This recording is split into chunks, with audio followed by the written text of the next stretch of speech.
What is your plan B?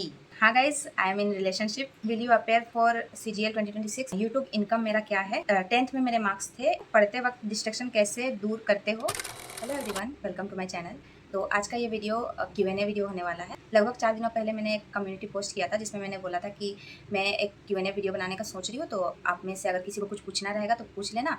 तो मैं अगर मतलब ज़्यादा क्वेश्चन रहेंगे तो मैं वीडियो बना दूँगी. तो काफ़ी सारे क्वेश्चन आए तो मैंने सोचा कि आज बना देते हैं वीडियो. तो चलो वीडियो को स्टार्ट करते हैं. तो सबसे पहला क्वेश्चन था, what is your qualification and your marks in 10th 12th and graduation.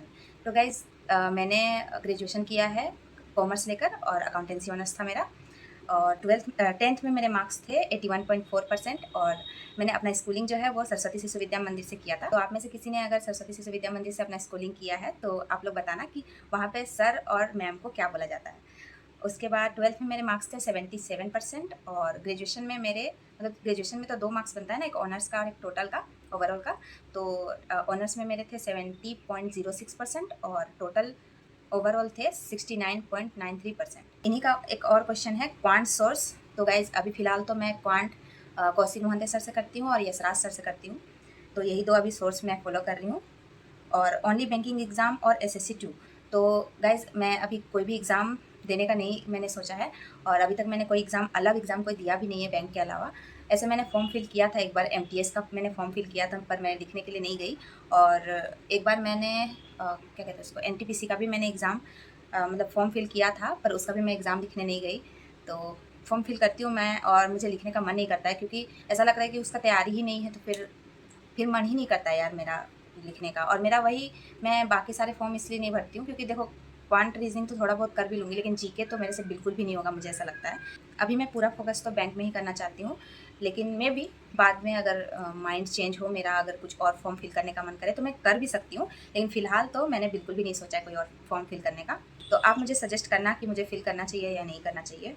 बाकी नेक्स्ट क्वेश्चन है, आप कितने भाई बहन हो और आप कहाँ से हो? तो हम 2 भाई बहन हैं, मैं बड़ी हूँ, मेरा भाई छोटा है, मेरे से लगभग 3 साल का छोटा है. और मैं रहती हूँ झारखंड में, झारखंड के रांची डिस्ट्रिक्ट के एक छोटे से गाँव में. गाँव का नाम मत पूछना गाइज़. नेक्स्ट क्वेश्चन है, आपने आर्ट एंड क्राफ्ट कहाँ से सीखा है? तो आर्ट एंड क्राफ्ट मैंने खुद से ही प्रैक्टिस किया है और थोड़ा बहुत यूट्यूब का वीडियो देखकर. मैंने लॉकडाउन के टाइम पे ही, उससे थोड़ा सा पहले से ही मैं आर्ट वर्क करती हूँ, तो वैसे ही प्रैक्टिस करते मैं सीख गई थी आर्ट करना. इन्हीं का क्वेश्चन है, आपकी फेवरेट आर्ट जो आपने बनाया है कौन सी है, दिखाओ. तो मैं स्क्रीन पे लगा दूँगी, ये है मेरा फेवरेट आर्ट. ऐसा तो सारा ही है, मतलब मैं जो भी बनाती हूँ मुझे सारा ही अच्छा लगता है, लेकिन एक को चुना हो तो मैं ये वाला चुनूँगी. नेक्स्ट क्वेश्चन है, अगर पॉसिबल हो तो बताना कि तुम इतना बीमार क्यों रहती थी और उसका ओवरकम कैसे किया. और सिलेक्शन के बाद मैं चाहती हूँ कि तुम एक गेट टुगेदर अरेंज करो क्योंकि तुमसे मिलने का बहुत मन है. बीमार मैं क्यों रहती थी इतना और उससे ओवरकम कैसे किया, इसका जवाब तो काफ़ी लंबा हो जाएगा, फिर वीडियो बहुत लंबा हो जाएगा क्योंकि मुझे एकदम स्टार्टिंग से पूरा बताना पड़ेगा. और उसका मैंने वीडियो बनाया भी है एक, लेकिन इतना ज़्यादा लंबा वीडियो बन गया कि मुझे वो पोस्ट करने का भी मन नहीं कर रहा है, पर देखते हैं, मे बी मैं पोस्ट कर दूँ. बाकी ये सुनकर अच्छा लगा कि यार मतलब मुझसे भी कोई मिलना चाहता है, तो ज़रूर करूँगी. अगर मेरा सिलेक्शन हो गया तो मैं ज़रूर एक कुछ ऐसा अरेंज करूँगी जिससे हम सभी YT मेंबर्स मिल सकें. मैं भी आप लोगों से मिलना चाहती हूँ और आप लोगों से मिलकर मुझे भी बहुत ज़्यादा खुशी होगी. तो भगवान ने चाहा तो ज़रूर एक दिन हम लोग मिलेंगे सारे YT मेंबर्स. नेक्स्ट क्वेश्चन है, please explain to me how you improve your quant section and tell me what tips you followed, which mock test and book did you use. Improve तो मैंने किया है लेकिन उतना नहीं जितना मैंने सोचा था, बहुत थोड़ा थोड़ा ही इम्प्रूव कर रही हूँ. बाकी कैसे इम्प्रूव किया, तो देखो ऐसे तो चैप्टर वाइज मैंने सारा कुछ कर लिया है, जो भी कॉन्सेप्ट वगैरह होते हैं वो सब कुछ तो क्लियर कर लिया है. और लास्ट ईयर जो मैंने प्रिपरेशन किया था उस टाइम पे मैं टॉपिक वाइज क्वेश्चंस नहीं करती थी, तो इसलिए मैं इंप्रूव कर ही नहीं पा रही थी क्वांट में. तो इस साल मैं चैप्टर वाइज क्वेश्चंस कर रही हूँ जिससे मुझे फील भी हो रहा है कि थोड़ा इंप्रूवमेंट तो है. एक और चीज़ करती हूँ मैं, जैसे सर लोग मिक्स क्वेश्चंस कराते हैं तो सर लोग जैसे जैसे बनाते हैं तो मैं पॉज करती हूँ, खुद पहले बनाती हूँ, उसके बाद सर का अप्रोच देखती हूँ, तो इससे भी काफ़ी ज़्यादा इंप्रूवमेंट आता है. बाकी मॉक्स तो अभी फ़िलहाल मेरे पास 2 मॉक्स है, अड्डा का और टेक्स्ट बुक का, तो दोनों ही मॉक मैं देती हूँ. जहाँ तक बुक की बात करें तो अभी तक मैं कोई भी बुक यूज़ कर नहीं रही थी, लेकिन अभी फ़िलहाल मैं PYQ का बुक यूज़ कर रही हूँ, DBS ईयर जितने भी क्वेश्चन रहते हैं उस सब का. कि नेक्स्ट क्वेश्चन है, what do you do after selection for uplifting your crafting. और उन्हीं का क्वेश्चन है, have you ever felt about self doubt. उन्हीं का फिर क्वेश्चन है, what is your plan B. उन्हीं का नेक्स्ट क्वेश्चन है, what will this year be yours. और नेक्स्ट क्वेश्चन है will you appear for CGL 2026 और NTPC।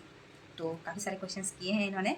तो सिलेक्शन के बाद क्राफ्टिंग के लिए मैंने सोचा है कि मेरा जो पुराना चैनल है उस पर मैं फिर से एक्टिव हो जाऊंगी और कुछ कुछ सोचा है मैंने आर्ट वर्क करने का, कुछ बड़ा बड़ा आर्ट वर्क करने का। तो मैं करूँगी आर्ट वर्क, और कभी मैं खुद से अगर जब खुद का घर बनाऊंगी तो मैंने सोचा है उस पर भी कुछ अपना एक्सपेरिमेंट करने का। बाकी घर तो दूर की बात है, लेकिन सिलेक्शन के बाद मैं एक्टिव हो जाऊंगी, या तो उस चैनल पर ही या फिर न्यू चैनल बनाऊंगी। मुझे मन है ड्राइंग वगैरह करने का, क्राफ्ट वगैरह करने का, और उसको आप लोगों से भी शेयर करने का मन है। तो यही फिलहाल मैंने सोचा है। और इनका क्वेश्चन है सेल्फ डाउट को लेकर। तो गाइस, सेल्फ डाउट मुझे होता है, बहुत बार होता है। लास्ट ईयर तो इतना ज़्यादा हुआ था। सबसे ज़्यादा कब होता है ना, जब एग्ज़ाम नज़दीक आता है तो फिर सेल्फ डाउट एकदम ऊपर, एकदम पीक पे चला जाता है। तो देखो, प्रिपरेशन जर्नी में सेल्फ डाउट होना जेन्युइन है, सबको होता है, कभी ना कभी सबको ही होता है। तो बस उससे ओवरकम करना होता है, खुद को समझाना होता है कि मैं कर लूँगी या मैं कर लूँगा। यही है इससे निकलने का एक रास्ता। लेकिन सेल्फ डाउट तो मुझे बहुत होता था। अभी फ़िलहाल तो बिल्कुल भी सेल्फ डाउट नहीं है। What is your plan B? तो प्लान बी क्या है मेरा? तो आपने मुझे सोचने पे मजबूर तो कर दिया। रुको, सोच कर बताती हूँ। तो गाइस, प्लान बी के बारे में मैं ज़्यादा ऐसे सोचती नहीं हूँ, इसलिए मुझे अभी थोड़ा सा ज़्यादा ही सोचना पड़ा कि क्या अगर ये नहीं हुआ तो क्या। तो मेरा कुछ टाइम पहले मेरा सपना था कि मैं अपना आर्ट एंड क्राफ्ट का एक स्टॉल लगाऊँ। स्टॉल कहने का मतलब एक दुकान की तरह। तो उसके लिए मैंने ईयरिंग्स बनाना भी स्टार्ट कर दिया था। तो मैंने सोचा था कि क्राफ्ट जो क्या कहते हैं उसको, क्ले वाला जो ईयरिंग्स वगैरह होता है वो सब कुछ मैं बेचूँगी, ऐसा मैंने सोचा था। तो अगर ये नहीं हुआ तो मैं वो कर लूँगी, और फिर वो भी ना चला तो मोमो का दुकान खोल लूँगी। मेरा बहुत, मतलब मैं मोमो बहुत अच्छा बनाती हूँ, तो मुझे लगता है कि मेरा मोमो बहुत ज़्यादा बिकेगा। और स्टॉल का नाम रखूँगी, मोमो का स्टॉल जो लगाऊँगी उसका नाम रखूँगी बैंकिंग फेल्ड मोमो वाली। सही रहेगा ना? आप भी नाम सजेस्ट करना अगर कुछ आपके मन में है तो। और मजाक नहीं कर रही हूँ यार, सच में बोल रही हूँ। सच में अगर कुछ ना हुआ तो लास्ट में मैं मोमो का स्टॉल ही लगाऊंगी, या फिर कुछ भी खाने पीने का स्टॉल लगाऊंगी, क्योंकि मैं खाना बहुत अच्छा बनाती हूँ। Will this year be yours? तो पता नहीं, वो तो भगवान पे ही है। क्योंकि हम चाहे कितना भी प्लान बना ले, जब तक उनका, मैं तो मानती हूँ कि जब तक वो नहीं चाहेंगे तब तक वो चीज़ कभी भी नहीं होगा। मेरा काम है मेहनत करना, और मैं अपने तरफ से 100% दे रही हूँ और पूरा ट्राई कर रही हूँ इस साल को मेरा साल बनाने का। बाकी भगवान के ऊपर है जो है आगे। और will you appear for CGL 2026 और NTPC? तो अभी तक तो फिलहाल मैंने नहीं सोचा है गाइस अप्लाई करने का। नेक्स्ट क्वेश्चन है I really like your videos the, मतलब ये क्वेश्चन नहीं है, आगे है question. Thank you so much, आप मेरे वीडियोज़ को पसंद करते हैं। मुझे बहुत ही अच्छा फील होता है जब आप लोग मेरे वीडियोस को प्यार देते हो, सपोर्ट करते हो, और अच्छा, अगर आप लोगों को अच्छा लगता है तो मुझे भी लगता है कि हाँ, मेरा वीडियो बनाना सफल है। इनका क्वेश्चन है बिगिनर्स कैसे प्रिपरेशन करें, स्टार्ट करें, प्लीज़ बताना। Books recommendation for them. आप स्किन पे क्या लगाती हो, बहुत क्यूट हो, प्लीज़ बताना। Lots of love from West Bengal. Jharkhand की तरफ से भी आपको बहुत सारा प्यार। और बिगिनर्स कैसे प्रिपरेशन करें, तो अब देखो मैं क्या ही सजेस्ट करूँ, अभी मेरा सिलेक्शन हुआ नहीं है। अभी मैं सजेस्ट करूँगी तो यहाँ पे बवाल भी मच सकता है, पर जो मैंने किया वो मैं बता सकती हूँ। पहले तो सिलेबस वगैरह लिख लिया था, फिर सारे चैप्टर्स के कॉन्सेप्ट क्लियर किए थे, और उसके बाद sectional mock, full mock practice वगैरह करने लगी थी, मिक्स क्वेश्चंस करने लगी थी। तो ऐसे ही मैंने प्रिपरेशन किया है। बाकी आप इसमें एक एक चीज़ ऐड कर देना, जब कॉन्सेप्ट क्लियर हो जाए तो चैप्टर वाइज क्वेश्चंस ज़रूर लगाना। कि बाद में बहुत ज़्यादा प्रॉब्लम होता है अगर चैप्टर वाइज क्वेश्चंस नहीं लगाए, तो थोड़ा ज़्यादा मात्रा में लगाना क्वेश्चंस। और आप स्किन पे क्या लगाते हो? तो मैं क्या लगाती हूँ, मैं ऐसे सुबह में फेस वॉश करती हूँ ब्रश करने के बाद, और एलोवेरा जेल लगाती हूँ। हर दिन का है ये मेरा कि एलोवेरा जेल लगाना ही है। मतलब किसी दिन भूल गई तो भूल भी गई, किसी किसी दिन तो ऐसा रहता है कि मैं फेस भी ना नहीं धोती हूँ, लेकिन अगर मैं फेस वॉश मैंने किया तो मैं एलोवेरा जेल लगा लेती हूँ। और ज़्यादा मैं कोई भी क्रीम वगैरह यूज़ नहीं करती हूँ। कभी कहीं जाना रहता है या फिर शादी वगैरह किसी का रहता है, मतलब पार्टी वगैरह में जाना रहता है, तो फेयर एंड लवली या फिर पॉन्ड्स क्रीम लगा लेती हूँ थोड़ा सा बस। और रेगुलर बेसिस पे मैं कोई क्रीम नहीं लगाती हूँ। और क्या करती हूँ, और 15-20 दिन पहले एक बार मुल्तानी मिट्टी लगाया था, उसी दिन एक ही दिन मैंने मुल्तानी मिट्टी भी लगाया था, और चावल का स्क्रबिंग किया था, और क्या किया था, दही, बेसन और हल्दी डाल के लगाया था एक ही दिन। लेकिन हो गया 15-20 दिन से ज़्यादा हो गया लग रहा है मुझे, बहुत दिन हो गया, लास्ट मंथ लगाया था मैंने। और अभी मैंने बनाया है ये ऑरेंज जो होता है उसका जो छिलका है उसको मैंने सुखाया है और उसको ग्राइंड करके रखा है। ये बहुत अच्छा स्मेल करता है, इसको खोलते एकदम इसका अरोमा बहुत अच्छा है, एकदम ऑरेंज की तरह ही स्मेल आता है। तो इसको फेस में लगाने से फेस ग्लो करता है, ऐसा मैंने सुना है। और मैं बचपन में, मतलब बचपन नहीं बोलेंगे, लेकिन मैं स्कूल के टाइम पे मैं लगाती थी, मैं और मेरी मम्मी दोनों लगाते थे। तो उतने टाइम से मैंने कभी इसको यूज़ नहीं किया था, तो मैं दोबारा से इसको बनाई हूँ इस बार, और मैं अभी इसको लगाने वाली हूँ। और पता नहीं रिज़ल्ट कैसा आएगा, देखेंगे। और प्लान भी ये भी कर सकते हैं, संतरा का फेस पैक बेच सकते हैं। ये भी बहुत अच्छा स्कीम है यार, बहुत अच्छा बिकेगा। 50 रुपये में तो एक डब्बा बिक ही जाएगा लग रहा है। गाइज मुझे पूछा गया था प्लान बी क्या है और मैंने plan B C D E सारा कुछ बता दिया।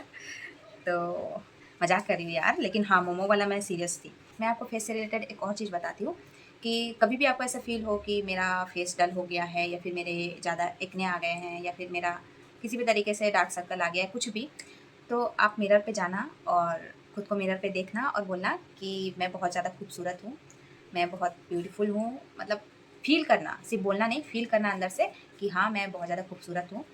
तो ये बहुत वर्क करता है गाइज़, मैंने किया है। एक टाइम था जब मैं बहुत ज़्यादा इनसिक्योर थी फेस को लेकर, काफ़ी ज़्यादा मेरा फेस डल हो गया था, पिंपल्स वगैरह बहुत ज़्यादा आ गए थे। तो इस वजह से मैं बहुत ज़्यादा इनसिक्योर रहती थी, लोगों का सुनती भी थी कि तुम्हारा चेहरा ऐसा हो गया, वैसा हो गया। तो मुझे बुरा भी लगता था और मैं बहुत ज़्यादा इनसिक्योर भी फ़ील करती थी। लेकिन धीरे-धीरे मैं समझ गई कि अगर आप खुद के नज़र में खूबसूरत हो, तो आपको कोई इनसिक्योर फ़ील नहीं करा सकता है। तो मिरर में जाना और फ़ील करना कि आप बहुत ज़्यादा खूबसूरत हो। और यार हर इंसान अपने वे में खूबसूरत होता ही है, लेकिन फिर भी कुछ चीज़ों को लेकर इनसिक्योरिटी हो जाती है। तो आप ये करके देखना, जिनको भी ऐसा फ़ील होता है, आपको रिज़ल्ट दिखेगा, बहुत जल्दी दिखेगा। तुरंत नहीं दिखेगा, 1 डेढ़ महीने 2 महीने बाद आपको दिखने लगेगा रिज़ल्ट। तो नेक्स्ट क्वेश्चन है, हाय निशु, मैं इस साल बैंक की तैयारी स्टार्ट किया हूँ, प्री और मेंस दोनों को साथ कैसे प्रिपेयर करें, थोड़ा हेल्प कर दो। तो गाइज़ मेंस का मैंने वीडियो बनाया है कि मेंस मैंने, मतलब मैं 10 डेज़ मैंने चैलेंज रखा था, उसमें मैंने बहुत सारा मेंस का चीज़, मतलब जो भी सिलेबस वगैरह है वो सब कुछ कवर किया था। तो उस वीडियो को देखकर आप अंदाज़ा लगा सकते हो कि आप किस तरह से कर सकते हो। और देखो प्री और मेंस दोनों को साथ लेकर चलना है, तो अभी फ़िलहाल जैसा टाइम चल रहा है, अभी 2:3 रेशियो में लेकर चलो। 2 प्री को और 3 मेंस को लेकर चल सकते हो, क्योंकि अभी स्टार्ट किए हो तो प्री, अच्छा आपने स्टार्ट किया है ना अभी, तो स्टार्ट किया है तो फिर प्री और मेंस, जैसे कि क्वांट में अगर आप कोई चैप्टर कर रहे हो तो पूरा बेसिक से एडवांस कर लेना, तो फिर प्री से मेंस भी हो जाएगा। उसी तरीके से अगर रीजनिंग का कोई चैप्टर पढ़ रहे हो तो बेसिक, मतलब ऐसे टीचर से पढ़ना जो स्टार्टिंग से एंड तक, बेसिक से एडवांस तक बताए हैं, उनसे पढ़ लेना, तो फिर प्री और मेंस दोनों साथ में हो जाएगा। बाकी आपको आइडिया लेना है कि मेंस का कैसे करना है, तो आप वो वीडियो देख लेना। नेक्स्ट क्वेश्चन है, आर यू इन रिलेशनशिप? तो हाँ guys, I am in relationship with my studies. तो यार ऐसे क्वेश्चन मत पूछा करो। नेक्स्ट क्वेश्चन है, पढ़ते वक्त डिस्ट्रैक्शन कैसे दूर करते हो? मेरा तो फ़ोन में ही बहुत टाइम वेस्ट हो जाता है। और डेली कितने आवर्स पढ़ते हो? तो गाइज़ मैं डेली लगभग लगभग मैं बोलूँ तो 5 से 8 घंटे पढ़ती हूँ। डेली मेरा वेरी करता है, हर दिन एक जैसा नहीं होता है। तो कुछ दिन, किसी दिन कम पढ़ती हूँ, किसी दिन ज़्यादा, लेकिन मिनिमम तो मुझे लगता है कि 4.5-5 घंटे तो मिनिमम मैं पढ़ ही लेती हूँ। बाकी मैक्सिमम कभी-कभी 11 घंटा 12 घंटा भी गया है, लेकिन मतलब एवरेज में बोले तो 5 से 8 के बीच में ही रहता है मेरा। और पढ़ते वक़्त डिस्ट्रैक्शन तो मुझे भी होता है गाइज़, लेकिन डिस्ट्रैक्शन को मैं कैसे दूर करती हूँ, जैसे कि सोशल मीडिया वगैरह, ये सब कुछ मैं हटा देती हूँ जब मुझे लगता है कि मैं ज़्यादा यूज़ कर रही हूँ। जैसे कि इंस्टाग्राम, कुछ दिनों पहले मुझे ऐसा लग रहा था कि मैं बहुत ज़्यादा ही रील्स स्क्रॉल कर रही हूँ, तो मैंने इंस्टाग्राम डिलीट कर दिया। वैसे तो मैंने कहीं पे सुना था कि अ, अगर आपको डिसिप्लिन में रहना है तो आप ऐप्स वगैरह जो भी है सोशल मीडिया वगैरह रहकर आप डिसिप्लिन में रहो, तो आप रियल एस्पिरेंट हो। पर देखो प्रिपरेशन जर्नी में भी ये सब कुछ बात मायने नहीं रखता है। जहाँ पे डिस्ट्रैक्शन हो रहा है वहाँ पे सोशल मीडिया हटा दो। और जब तक फ़ील हो रहा है कि हाँ, मतलब जब फ़ील हो जाए कि हाँ मुझ में कंट्रोल आ गया है कि मैं अब ज़्यादा यूज़ नहीं करूँगा, तो फिर से ऑन कर सकते हो। जैसे कि मैंने कल ऑन किया था, उसके बाद फिर मैंने आज डिलीट भी कर दिया। मुझे ऐसा कुछ ख़ास नीड नहीं लगा, मुझे कुछ काम था इसलिए मैंने कल इंस्टॉल किया था। और यूट्यूब का सोर्स तो वैसा कुछ ख़ास एल्गोरिदम उसका है नहीं, आपके हिसाब का वो लोग सोर्स देते नहीं हैं, तो आपको ज़्यादा देखने का मन करेगा भी नहीं। 5 से 10 मिनट देखोगे फिर बोर हो जाओगे। तो यूट्यूब से मेरा तो ऐसा ही है, मेरा मेरा यूट्यूब में ऐसा है कि मैं स्क्रॉल करती हूँ, 5 मिनट के बाद मैं बोर हो जाती हूँ, कुछ ऐसा कुछ ख़ास वीडियो आता नहीं है। तो इसी तरीके से मैं अपना डिस्ट्रैक्शन हटाती हूँ। जब मुझे फ़ील होता है कि मैं ज़्यादा यूज़ कर रही हूँ, मैं उसको डिलीट कर देती हूँ, फ़ोन से ही हटा देती हूँ। और एक चीज़, मैं कोई भी लेक्चर देखती हूँ तो उसको डाउनलोड करके ही देखती हूँ, मैक्सिमम टाइम मैं डाउनलोड करके देखती हूँ, क्योंकि ऑनलाइन रहने पर बार-बार कुछ ना कुछ नोटिफ़िकेशन आ ही जाता है, और फिर एड्स वगैरह आते हैं, उससे भी डिस्ट्रैक्शन हो जाता है। तो डाउनलोड करके देखो तो बेटर रहता है। नेक्स्ट क्वेश्चन है, दीदी सीए कहाँ से करती हो आप? क्या 2 सोर्स करना ज़रूरी है? मैं यूट्यूब से ही करती हूँ, लेकिन क्या एक सोर्स काफ़ी है? Please suggest. तो यार सीए का तो मुझसे ना ही पूछो तो बेहतर है, क्योंकि मेरा सीए बहुत ख़राब है और मैं सीए ज़्यादा पढ़ती भी नहीं हूँ। फिर भी ऐसा नहीं है कि 2 सोर्स होना ज़रूरी है, लेकिन एक लेक्चर का सोर्स रखो तो एक पीडीएफ सोर्स रख लो तो सही रहेगा, या फिर लेक्चर जो देख रहे हो उसी का रिवीजन करो। क्योंकि देखो बहुत ज़्यादा सोर्स रखोगे तो ज़्यादा पढ़ भी नहीं पाओगे, तो कम सोर्स रख के कम पढ़ो और उसी को रिवीजन करो तो वो ज़्यादा इफेक्टिव होता है। लेकिन यार मैं सीए मैंने स्टार्ट किया है, आज मैंने स्टार्ट किया है, वीकली सीए कर रही हूँ मैं। तो अब आ जाते हैं लास्ट क्वेश्चन पे। यूट्यूब इनकम मेरा क्या है ये पूछा है। अभी कुछ टाइम पहले ही मेरा $10 कंप्लीट हुआ है। $10 मतलब लगभग 900 रुपये। और यूट्यूब इनकम तो कुछ भी नहीं है गाइज़, बहुत ही कम यूट्यूब इनकम आता है। पहले मुझे लगता था कि मतलब ठीक-ठाक आ जाता है, पर ऐसा नहीं है। एक शॉर्ट्स के 50 पैसे, ₹1 आ रहे हैं मेरे, मतलब अगर 1000 प्लस व्यू गया तो 50 पैसे होंगे, 2000 प्लस व्यू गया तो ₹1 होगा, किसी में ₹1.5 ऐसा आ जाता है शॉर्ट में। और लॉन्ग में थोड़ा अच्छा खासा आ जाता है। अभी तक सोचो कि कब मेरा मोनेटाइजेशन हुआ है और अभी जाकर मेरा $10 कंप्लीट हुआ है। तो अभी $100 कंप्लीट करना है, तब जाकर मुझे इनकम मिलेगा, मतलब मुझे पैसे मिलेंगे। अगर मैं रेगुलर रोज़-रोज़ वीडियो बनाती और अच्छा खासा व्यू जाता, 1000 प्लस सारे में व्यू जाता, तो 2-3 महीने में मुझे लगता है कि मेरा इनकम आ जाता। लेकिन मैं उतना जल्दी-जल्दी वीडियो बना नहीं रही हूँ, लॉन्ग वीडियो, क्योंकि शॉर्ट वीडियो में नहीं है गाइज़ पैसा। अगर लॉन्ग वीडियो बनाऊँगी तभी होगा, तो उतना फ्रीक्वेंटली मैं बना नहीं रही हूँ। यूट्यूब से जितना इनकम है उससे कई गुना ज़्यादा प्रमोशन से मिल जाता है। अभी फ़िलहाल तो मैं सेव कर रही हूँ प्रमोशन का पैसा, उससे कुछ अच्छा ही करेंगे, फॉर्म वगैरह फिल करेंगे, ये सब कुछ मतलब पैसा का तो काम ही है यार। और देखो फ़िलहाल अभी मैं बहुत ज़्यादा यूट्यूब पे फ़ोकस नहीं कर रही हूँ, मेरे पास बहुत सारे आइडियाज़ हैं, लेकिन अभी मैं ज़्यादा पढ़ाई पे फ़ोकस करना चाह रही हूँ, क्योंकि इस साल को खुद का बनाने के लिए थोड़ा-सा पढ़ाई की तरफ ज़्यादा प्रायोरिटी देना पड़ेगा। और यूट्यूब तो है ही, करेंगे ही यूट्यूब, लेकिन मेरा फर्स्ट प्रायोरिटी यही है कि मुझे जॉब लेना है, उसके बाद ही बाकी सारा सारा कुछ सेकेंडरी ही है गाइज़। तो इसीलिए अभी ज़्यादा फ्रीक्वेंटली मैं वीडियो नहीं बना पाती हूँ। देखना आप लोग लॉन्ग वीडियो में 4 दिन, 3 दिन, 5 दिन ऐसे पोस्ट करती हूँ। तो वही मेरे लिए जॉब लेना सबसे ज़्यादा इम्पोर्टेंट है, सबके लिए ही होगा। तो गाइज़ इस वीडियो को आप यहीं पे एंड करते हैं। मिलते हैं नेक्स्ट वीडियो में। वीडियो कैसा लगा कमेंट में बताना, और आई होप कि मैंने आपके क्वेश्चंस का जवाब अच्छे से दिया हो। तो ठीक है, बाय।